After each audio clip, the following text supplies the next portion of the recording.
bicep tendon and the rotator cuff tendon can get pinched, which is what we call impingement. So it's really important for the shoulder blade to be moving as well when we lift our arms up overhead, and the ball to be gliding in the joints.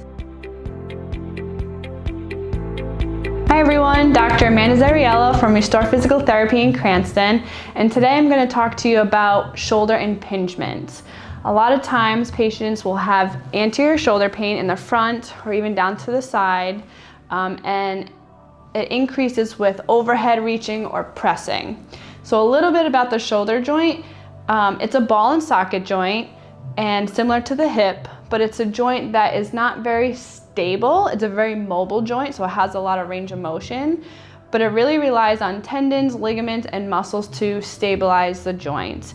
And oftentimes, when we lift our arm up overhead or we're pressing overhead, the ball is not moving and gliding in the joint as effectively as it should, which causes impingement of those rotator cuff tendons. So here's the ball, here's the socket. It's like a baseball glove, and the ball is in there. Now, if we lift our arm up, as we lift our arm up, this ball should glide down. And what happens is when it's tight or weak or it's not working together, you lift your arm up and it's jamming to the top. There's not a lot of space where those tendons insert, and so if the mechanics aren't gliding, if the joint isn't gliding and moving the way it should, then the bicep tendon and the rotator cuff tendon can get pinched, which is what we call impingement. So it's really important for the shoulder blade to be moving as well when we lift our arms up overhead, and the ball to be gliding in the joints.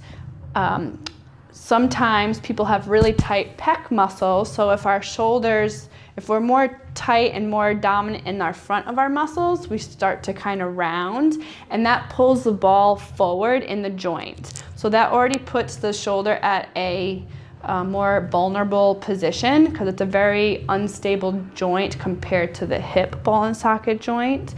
So we want the ball to sit in a particular position in the shoulder, especially during overhead pressing and and push-ups or bench pressing.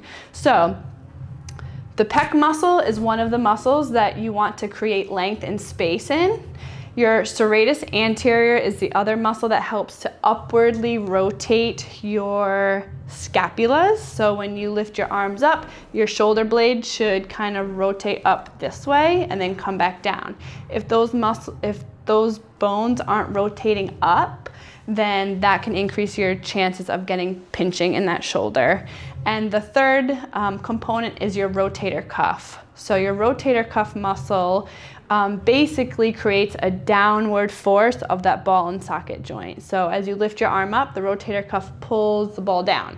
So if it's not activated, you have your upper trap and your deltoid, these bigger muscles that create an upward force on your shoulder, on that ball.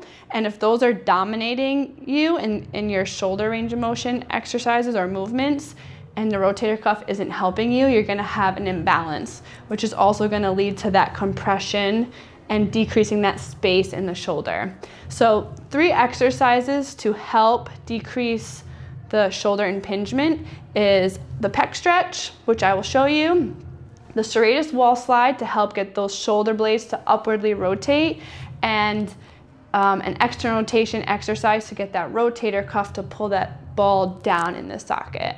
So when it comes to decreasing your shoulder pain and decreasing pinching or impingement, especially with overhead motions or pressing, you want to think about the position of the ball in the socket and how all the bones are working together and all the muscles are working together in those motions. So it's not just one issue, it's usually how everything is kind of tying together. So if you're having any shoulder pain or pinching or clicking, especially with overhead motions, give us a call, Dr. Amanda Zariello from Restore Physical Therapy.